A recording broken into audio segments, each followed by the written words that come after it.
Assalamualaikum warahmatullahi wabarakatuh. Yang kami hormati Ibu Agustriani SEMAK selaku dosen pengampu mata kuliah Sistem Pengendalian Manajemen, dan tidak lupa pula teman-teman seperjuangan yang amat kami banggakan. Di sini, kami dari kelompok 4 akan menyajikan materi dan studi kasus tentang pengendalian auditor dan masalah etis yang berkaitan dengan pengendalian manajemen.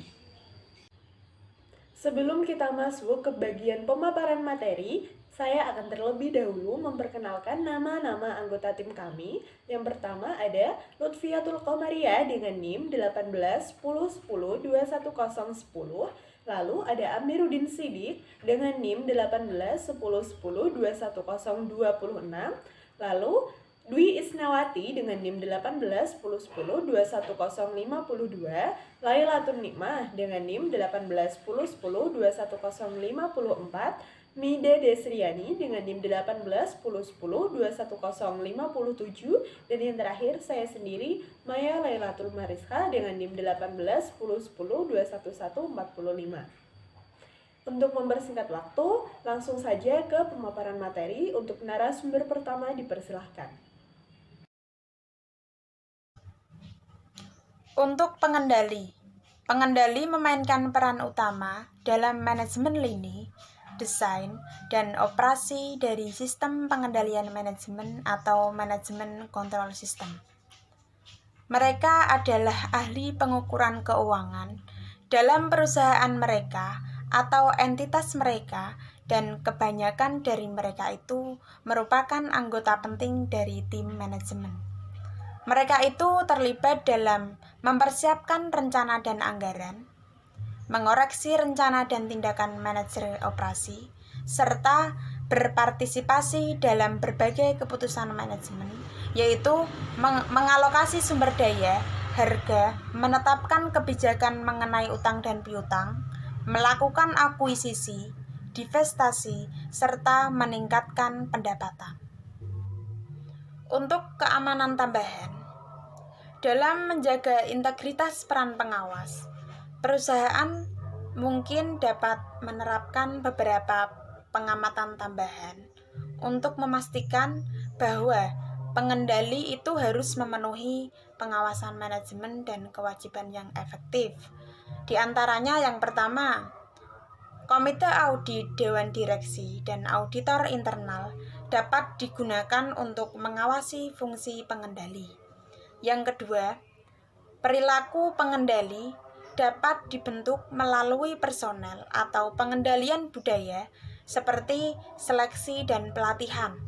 Tujuannya agar pengendali memiliki penilaian dari yang lebih baik atas integritas etika serta lebih mampu berfungsi secara efektif dalam situasi konflik peran yang kuat daripada yang lain. Yang ketiga, merancang sistem insentif yang tidak menciptakan godaan untuk memastikan bahwa pengendali memenuhi pengawasan manajemen dan kewajiban mereka yang efektif. Untuk audit dapat didefinisikan sebagai suatu proses sistematis dari perolehan objektif dan bukti pengevaluasian mengenai benda penting, tingkat penilaian korespondensi antara objek dan kriteria tertentu, serta mengomunikasikan hasilnya kepada pengguna yang relevan. Untuk tahapan audit atau tahap pemeriksaan, yang pertama ada tahap perencanaan. Tahap ini melibatkan pengembangan atas kriteria yang ditetapkan kelompok yang akan digunakan dalam laporan audit dan lingkup audit yang diperlukan. Selanjutnya untuk tahap yang kedua yaitu tahap perolehan dan pengevaluasian bukti. Tahap ini biasanya tahap yang paling memakan waktu yang cukup lama. Dan tahap yang terakhir yaitu tahap pertimbangan yang berdasarkan pada bukti untuk benar atau tidaknya kriteria itu telah dipenuhi. Audit. Auditor dapat diklasifikasikan ke dalam auditor eksternal atau auditor internal. Auditor eksternal independen dari manajemen karena mereka dipekerjakan oleh perusahaan jasa profesional tanpa ikatan bisnis untuk terperiksa kecuali kinerja audit dan beberapa layanan kepenasihatan tambahan. Sedangkan auditor internal adalah karyawan perusahaan tersebut yang mengaudit. Jenis audit umum ada 3. Yang pertama, audit keuangan. Dalam audit keuangan, auditor eksternal dan independen diminta untuk mengungkapkan pendapat apakah laporan keuangan yang disusun oleh manajemen secara wajar disajikan sesuai dengan standar akuntansi yang berlaku. Yang kedua, audit kepatuhan. Dalam audit kepatuhan, auditor diminta untuk mengungkapkan opini mengenai apakah kegiatan aktual dan hasilnya sesuai dengan standar aturan dan peraturan yang ditetapkan. Audit kepatuhan umumnya melibatkan cakupan penyelidikan yang lebih sempit daripada audit yang lainnya. Yang ketiga, audit kinerja. Audit kinerja bisa juga disebut dengan audit personal, audit manajemen, dan audit strategis. Audit kinerja digunakan untuk memberikan evaluasi keseluruhan kinerja umum dari suatu kegiatan, fungsi, badan, dan pengelolaannya. Slide selanjutnya yaitu nilai audit. Auditor dapat menjadi alat yang berharga dalam banyak situasi pengendalian. Manajemen auditor dapat berfungsi sebagai mata dan telinga dari manajemen dalam menilai hal yang terjadi dalam organisasi, dan mereka juga dapat berbagi keahlian mereka dengan memberikan rekomendasi untuk perbaikan. Audit menciptakan nilai dalam 2 cara. Yang pertama, laporan audit menambah kredibilitas informasi yang diberikan kepada kelompok pengguna. Yang kedua, audit sediakan bukan oleh audit itu sendiri, tetapi oleh antisipasi audit. Pentingnya analisis etis yang baik. Yang pertama ada model-model etika. Artinya, tantangan pertama dalam mengadaptasi pemikiran etis untuk peraturan manajerial adalah mengenali keberadaan isu-isu etis yang ada atau mungkin ada. Yang kedua, ada utilitarianisme.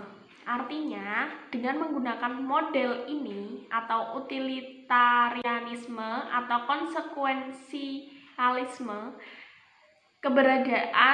kebenaran tindakan dinilai berdasarkan konsekuensinya. Yang ketiga, ada hak dan kewajiban. Artinya, model dan hak dan kewajiban menyatakan bahwa setiap individu memiliki hak moral sebagai manusia, meliputi hak untuk bermartabat, rasa hormat, dan Yang keempat, ada keadilan dan kewajaran. Adalah model keadilan menyatakan bahwa orang yang harus diperlakukan sama, kecuali bila dalam hal mereka berbeda. Sebagian besar masyarakat menyimpulkan bahwa proses apapun hasilnya harus adil. Yang kelima, ada keutamaan. Misalnya dari keutamaan itu yang paling jelas adalah integritas, loyalitas, dan keteguhan hati. Yang keenam, ada menganalisis isu-isu etis. Artinya, individu harus menyusun situasional mereka dengan menggunakan penalaran atau model keputusan yang tepat dalam menilai perilaku etis. Pengendalian editor dan masalah etis yang berkaitan dengan pengendalian manajemen. Yang pertama yaitu pentingnya analisis etis yang baik. Jadi, penyimpanan dalam etika sering menjadi masalah yang serius seperti kecurangan. Manajer yang tidak mengetahui tentang dapat membuat sejumlah kesalahan yang dapat menyebabkan kemungkinan besar dilakukannya perilaku yang tidak etis dalam organisasi mereka dan juga menyebabkan yang pertama, manajer menyamakan masalah etika dan hukum. Yang kedua, tidak bisa mengenali munculnya masalah etis. Yang ketiga, aturan yang kurang sesuai. masalah orang bertindak secara tidak etis. Biasanya yang pertama, orang-orang yang berperilaku tidak etis karena beberapa faktor. Yang kedua, orang yang pada dasarnya tidak jujur. Yang ketiga, tidak mengenali masalah etis ketika menghadapinya. Dan yang keempat atau terakhir, mengembangkan rasionalisasi untuk membenarkan perilaku tidak etis mereka. Beberapa pengendalian manajemen umum, isu-isu etis terkait. Banyak isu-isu etis muncul dalam sistem pengendalian manajemen. Beberapa bahkan menggunakan argumen etis untuk mempertanyakan dasar-dasar pengendalian manajemen. Berikut pengidentifikasian dan pembahasan secara singkat 4 isu terkait sistem pengendalian manajemen. Yang pertama, menciptakan kelonggaran anggaran. Secara umum, dalam membuat penilaian mengenai apakah penciptaan kelonggaran dalam kondisi tertentu itu etis, analisis dari ajaran utilitarisme juga menunjukkan bahwa penciptaan kelonggaran merupakan masalah etika. Biasanya, karyawan yang menciptakan kelonggaran anggaran akan mendapatkan keuntungan pribadi dari tindakan mereka. Kelonggaran juga muncul kurang adil untuk para pengguna anggaran. Yang kedua, ada mengelola laba. Bentuk manipulasi yang sering dilakukan adalah manajemen laba. Umumnya, tindakan manajemen laba dirancang untuk meningkatkan penghasilan. Beberapa tindakan juga mungkin dirancang untuk mengurangi laba. Manajemen laba dapat dianggap tidak etis karena beberapa alasan. Yang ketiga, ada menanggapi indikator pengendalian yang cacat. Tujuan dan petunjuk perusahaan memberikan sinyal kepada karyawan seperti apa titik berat perusahaan tersebut, apakah keuntungan, pertumbuhan, atau kualitas. Karyawan mendapatkan imbalan untuk melakukan apa yang diperintahkan, tetapi organisasi menderita kerugian. Yang terakhir ada menggunakan pengendalian yang terlalu bagus. Hal seperti ini, pengawas dapat mendengarkan pembicaraan karyawan melalui telepon. Yang kedua, kamera bisa merekam semua tindakan beberapa karyawan. Yang ketiga, ada komputer dapat menghitung jumlah penekanan tombol oleh entry data pegawai. Dan yang terakhir, perangkat lokasi dapat melacak keberadaan karyawan sepanjang hari kerja. Lalu materi selanjutnya adalah penyebaran etika yang baik dalam organisasi. Kemajuan etika dalam sebuah organisasi biasanya hasilnya secara bertahap. Pada tahap awal, ketika organisasi menjadi perpanjangan dari pendiri atau kelompok manajemen puncak, pendiri bertindak sebagai panutan, mengatur penekanan pada etika, dan biasanya dapat memonitor kepatuhan karyawan dengan penekanan itu. Dalam tahap berikutnya, pembangunan organisasi menggunakan tindakan sejenis pengendalian akuntabilitas.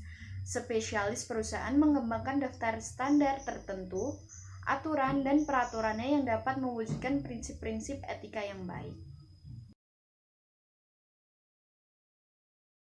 Assalamualaikum warahmatullahi wabarakatuh.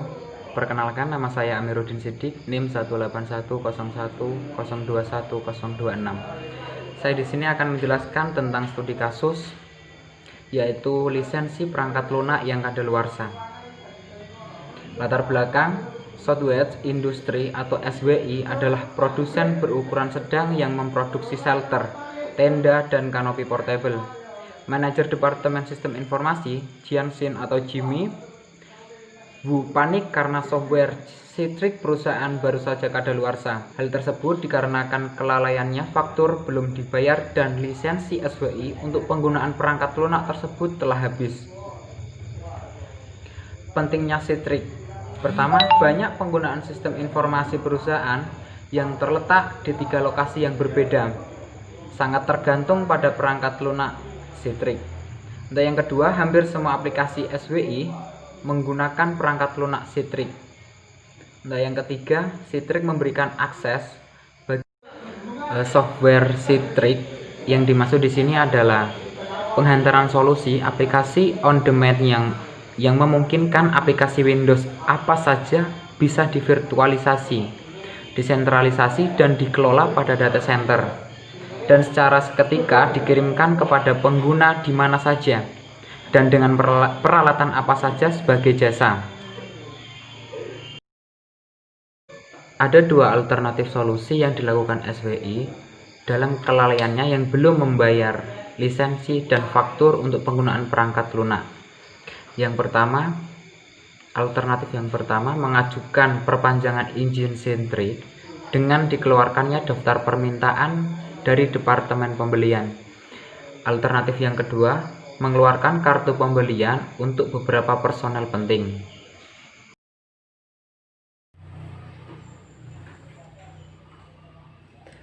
Terima kasih kepada pemateri sebelumnya. Saya akan melanjutkan pemaparan dari Saudara Amiruddin Siddiq, masih seputar alternatif solusi, tapi yang akan kita bahas kali ini adalah alternatif solusi yang kita pilih untuk memecahkan lisensi yang kadaluarsa ini.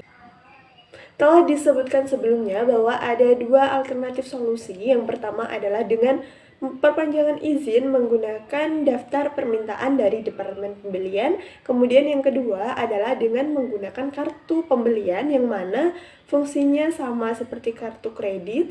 Jadi kita hanya melakukan satu kali pembelian tunggal, lalu sisanya akan diurus oleh perusahaan kredit tersebut. Tetapi yang jadi masalahnya adalah limit kartu Jimmy atau Manajer Sistem Informasi SYI atau Southwest Industry ini hanya 2.000 US dollar per pembelian tunggal dan 5.000 US dollar per bulannya. Kalau kita memilih untuk per bulan, jadi akan memakan waktu yang lama sekali dan dinilai tidak efektif karena kita harus menunggu berhari-hari. Maka dari itu solusinya hanya untuk melakukan pembelian tunggal. Tapi yang kita butuhkan untuk perpanjangan lisensi adalah senilai 3.600 US dollar sedangkan limitnya hanya 2.000. Maka dari itu di solusi ini akan dibagi menjadi dua, yaitu 1.800 US dollar per kartunya nanti akan dibagi menjadi dua transaksi. Nah, di sana solusi ini juga digunakan untuk meminimalkan adanya keberatan dari Departemen Akuntansi. Dan setelah solusi ini diajukan ke Departemen Penjualan Sitrik, alhamdulillah Departemen Penjualan Sitrik ini setuju dengan syarat tersebut dan lisensi perangkat lunak atau software Citrik yang kadaluarsa ini segera diperbarui dan diperpanjang. Nah, itu tadi pemaparan dari kami, kelompok 4 kelas A1. Mohon maaf jika ada tutur kata yang kurang berkenan atau materi yang belum jelas. Semoga bermanfaat. Wassalamualaikum warahmatullahi wabarakatuh.